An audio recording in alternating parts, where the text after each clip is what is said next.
Assalamualaikum warahmatullahi wabarakatuh. Yang terhormat Bapak Dani Chandra Utama SE AWP selaku dosen pengampu entrepreneurship dan juga teman-teman sekalian pendengar podcast kita. Semoga kita semua dalam keadaan sehat walafiat. Pada kesempatan kali ini kami dari kelompok 4 akan mempresentasikan proposal usaha kami yaitu Mosibu atau Mochi Isi Buah. Kelompok 4 ini terdiri dari yang pertama Bagas Prasetyo, lalu ada Fitri Amelia Sari, lalu ada Rahma Sarita, lalu Sonia Nandasari, dan saya sendiri Yasir. Baik, untuk pertama-tama akan disampaikan review atau background singkat mengenai proposal kami yang akan disampaikan oleh Bagas Prasetyo. Kepada Saudara Bagas Prasetyo dipersilakan. Baik, terima kasih Saudara Yasir.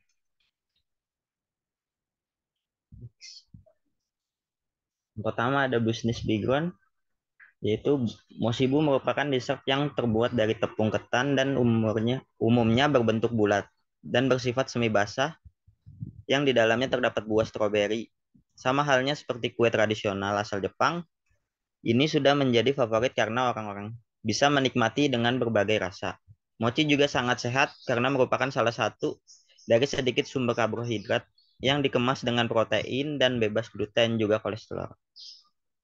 Oleh karena itu kami memilih produk makanan ringan ini atau penutup sebagai bisnis kami karena makanan ringan tidak lepas dari keseharian seseorang dan dapat dinikmati oleh kalangan usia.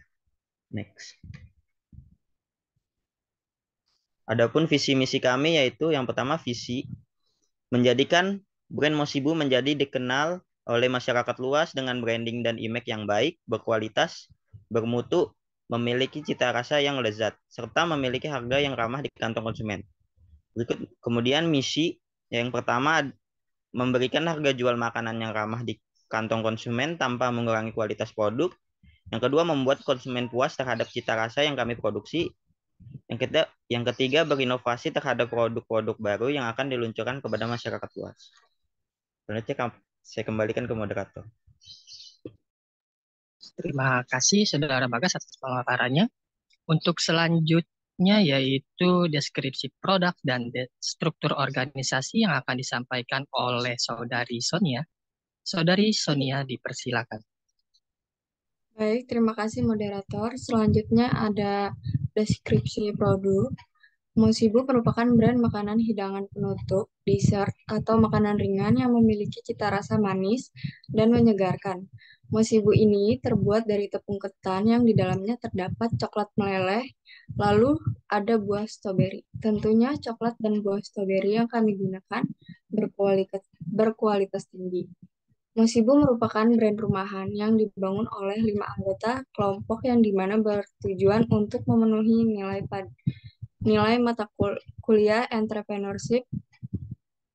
Lalu terdapat gambar logo produk Mosibu dan gambar produk Mosibu. Selanjutnya ada struktur organisasi. Yang pertama itu Sonia Nandasari sebagai owner yang bertugas untuk mengontrol semua tugas anggota, mengarahkan, mengawasi, dan ikut membantu proses produksi. Lalu ada Rahma Sarita sebagai manajer keuangan yang bertugas mencatat segala pemasukan dan pengeluaran dana untuk proses produksi. Lalu juga bertanggung jawab membuat laporan. Ada Fitri Amelia Sari sebagai manajer marketing yang bertugas untuk mengatur strategi pemasaran untuk menarik konsumen dan mengatur akun sosial media usaha. Lalu ada Bagas Prasetyo sebagai developer sistem yang bertugas untuk merancang, menguji, dan membangun program perangkat lunak untuk memenuhi kebutuhan pengguna. Yang terakhir, ada Yasir sebagai produksi yang bertugas untuk membuat laporan atas pembelian bahan yang dilakukan dan memastikan produk yang akan dipasarkan dalam keadaan baik. Selanjutnya, saya kembalikan kepada moderator. Terima kasih Saudari Sonia atas pemaparannya. Untuk selanjutnya yaitu layout bisnis atau BMC dan juga pemasaran produk yang akan dipaparkan oleh Saudari Fitri Amelia Sari. Kepada Saudari Fitri dipersilakan.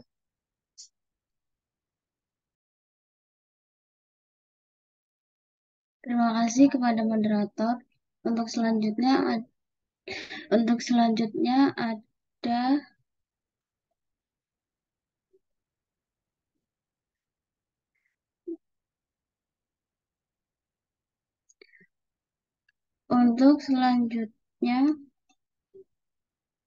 selanjutnya ada layout bisnis dan pemasaran produk. Yang pertama, key partner. Ada 3. Yang pertama, supplier buah stroberi. Yang kedua, supplier alat dan kemasan produk. Yang ketiga, supplier bahan baku penunjang. Selanjutnya ada key activities. Yang pertama ada pengadaan bahan baku. Yang kedua, produksi. Yang ketiga, promosi. Yang keempat, distribusi. Selanjutnya, key resort. Yang pertama ada modal. Yang kedua ada alat dan bahan produksi. Yang ketiga SDM. Selanjutnya value proportion. Yang pertama ada harga terjangkau tanpa mengurangi kualitas produk. Yang kedua membuat konsumen puas dengan cita rasa yang kami produksi. Yang ketiga melakukan inovasi pada produk. Yang keempat memberikan pelayanan terbaik. Selanjutnya ada customer relationship. Yang pertama, berhubungan baik dengan customer di sosial media. Yang kedua, memberikan promo. Yang ketiga, memberikan pelayanan terbaik. Yang keempat, desain kemasan yang menarik. Selanjutnya ada channel. Yang pertama, media sosial berupa WhatsApp dan Instagram. Yang kedua, relasi orang terdekat dan bazar. Selanjutnya ada customer segment. Yang pertama, semua kalangan yang berupa anak-anak, orang dewasa, hingga lansia. Yang kedua, pencinta dessert. Yang ketiga, tidak untuk balita. Selanjutnya ada cost struktur. Yang pertama, biaya produksi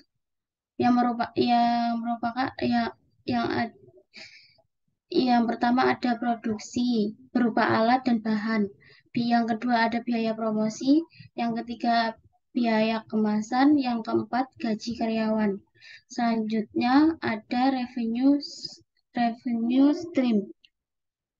Yang pertama modal pribadi dan yang kedua ada penjualan produk.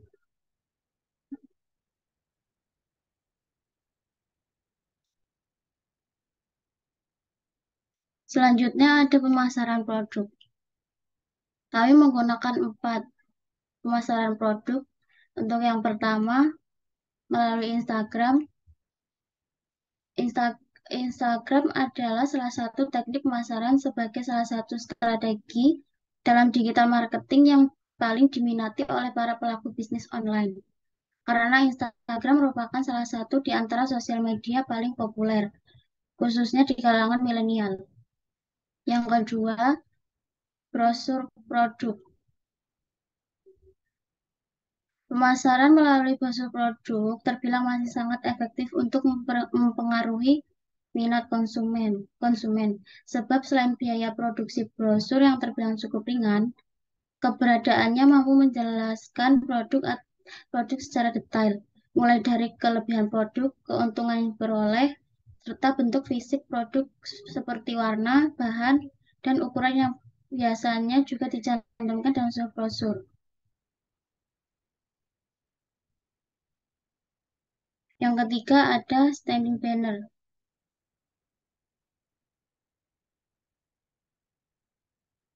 Standing banner merupakan salah satu hal yang paling penting bagi perusahaan. Standing banner ini digunakan untuk menunjukkan produk dalam bentuk event atau acara tertentu. Yang terakhir ada banner. Banner digunakan untuk menarik perhatian orang di tempat-tempat seperti toko dan pameran. Dimulai dengan keinginan untuk melihat apa yang ada di perusahaan yang membuat orang ingin pergi ke perusahaan kami. Terima kasih, saya kembalikan kepada moderator. Terima kasih Saudari Fitri Amelia atas pemaparannya. Untuk selanjutnya yaitu financial plan dan the given point yang akan disampaikan oleh Saudari Rahma Sarita. Kepada Saudari Rahma dipersilakan. Baik, terima kasih moderator. Selanjutnya saya akan menjelaskan tentang financial plan, yaitu yang pertama ada biaya investasi, yaitu yang pertama ada peralatan yang diperlukan. Yang pertama ada rolling pin, yang kedua ada kompor portable, yang ketiga ada panci, yang keempat ada wadah atau baskom, kelima ada spatula atau karet, keenam ada saringan, ketujuh ada alas adonan. Yang masing-masing memiliki jumlah 1-3 buah. Dengan total, dengan harga masing-masing harga satuan, kita asumsikan sebagai berikut. Dengan biaya per bulan, total per bulan 277.000. Selanjutnya ada biaya tetap. Di biaya tetap yang pertama ada biaya gaji untuk 5 orang dengan satuannya 400.000. Yang kedua ada transportasi. Yang ketiga ada biaya internet dengan biaya per bulan totalnya 2.300.000.